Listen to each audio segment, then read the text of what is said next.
Hello everyone, welcome to another episode of Shaped by Dog, or if you're watching on video, it might be shaped by humidity as my hair has gone a little crazy. I am Susan Garrett.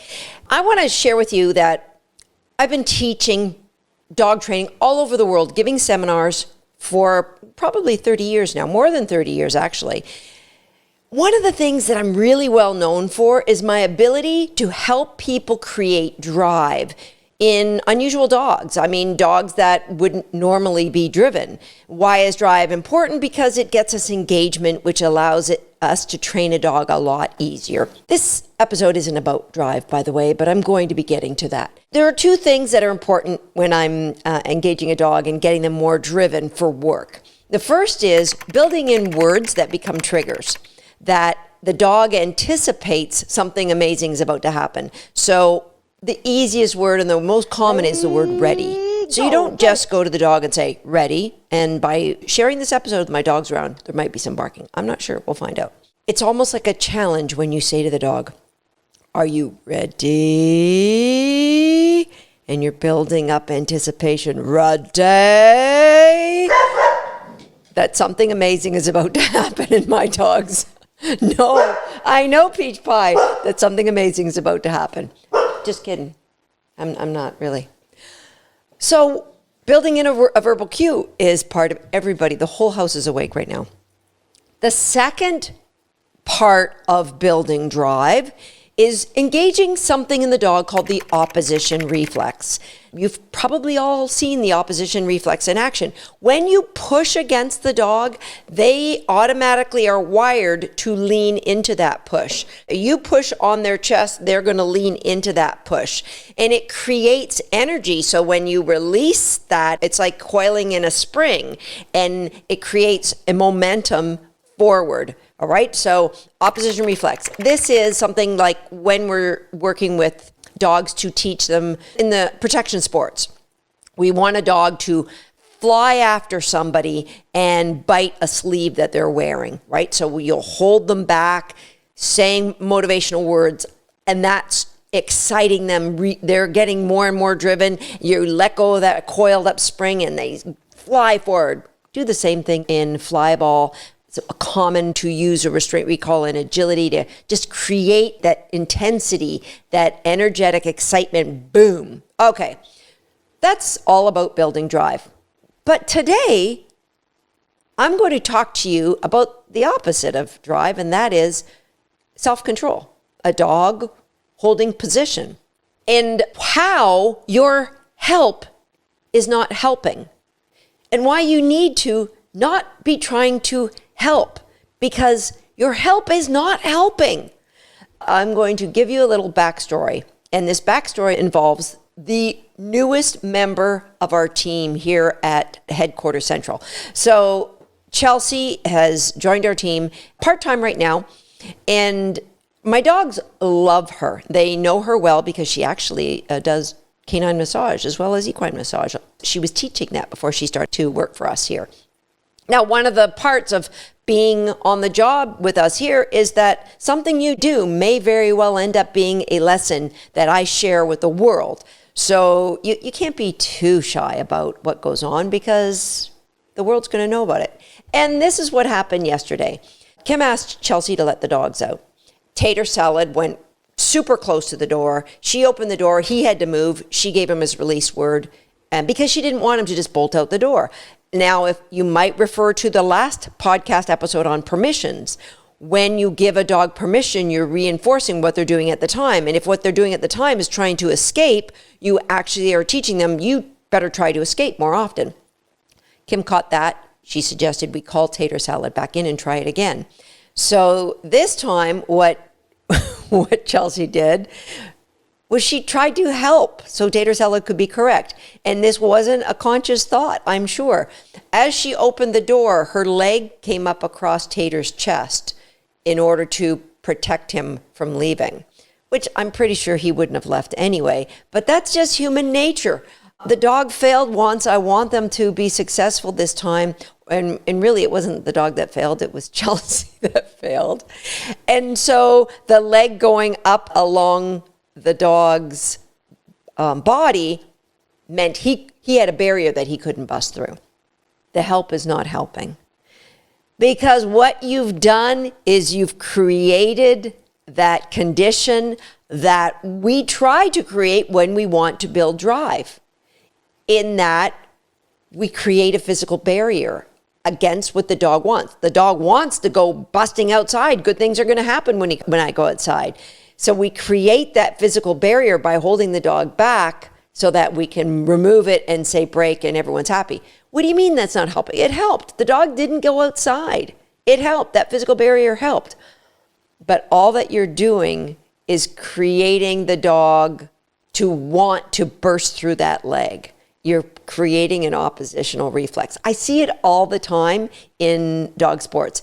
People leave their dog at the start line, but as soon as they take off the leash, they have to grab hold of the dog because the dog's going to leave. So they're controlling the dog, or they might put the dog in a sit and back away saying, stay, stay, stay, which sounds a little bit like red day, red. I'm not going to keep going. My dogs are not happy with this podcast episode. Your help is not helping. In order to get control, which guess what? Control is an illusion, people. You've got to let go of that. Think inspiration, not control. In order to get what you want, you need to do what nobody wants to do. You've got to allow the dog to fail. And failing is an F word in dog training. And maybe we're going to talk about that in an upcoming episode. You need to allow the dog to fail. Think, how can we let allow our dogs fail? Because they're going to get sad. They're going to get demotivated. They're not going to want to work with us. They're going to hate us because failure is a bad thing, isn't it? Not when it's done within the context of a game.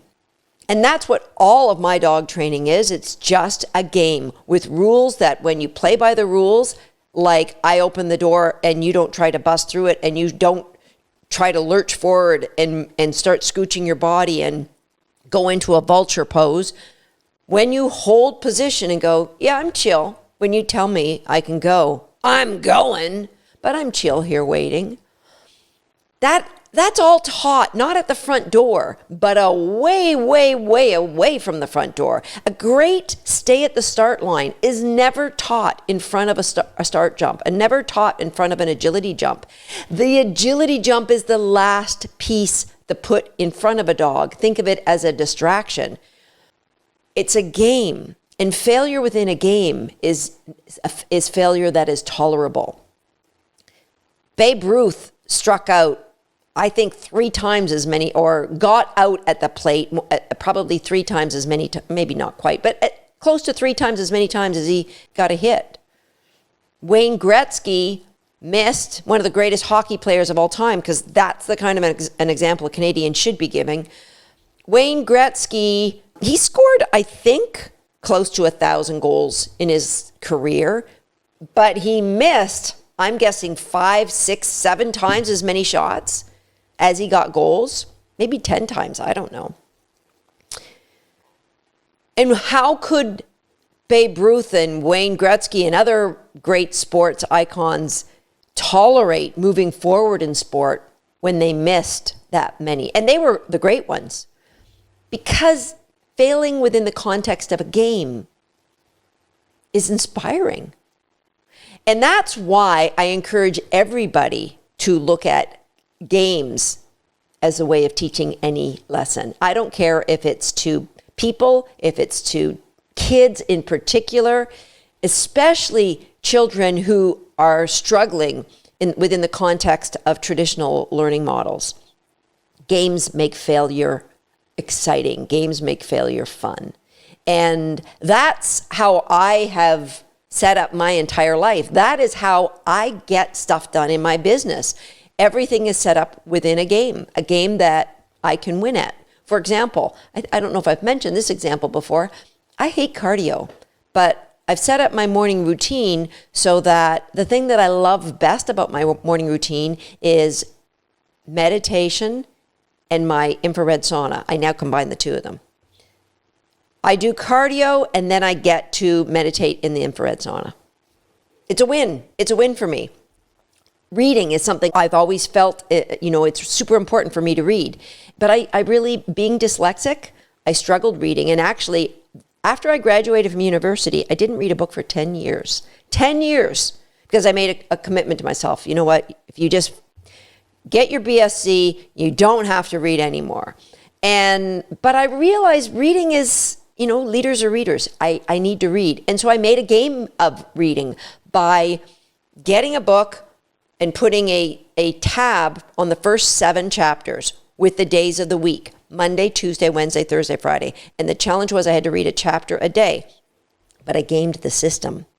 Yeah, you might call it cheating, but I gamed the system in that I started reading every book on a Saturday. So I had 2 days to get a head start on moving, but I had to move. Monday's tab had to be moved before midnight, Monday night, which I go to bed probably 9:30, so a lot earlier than that. That's how I got into the habit of reading.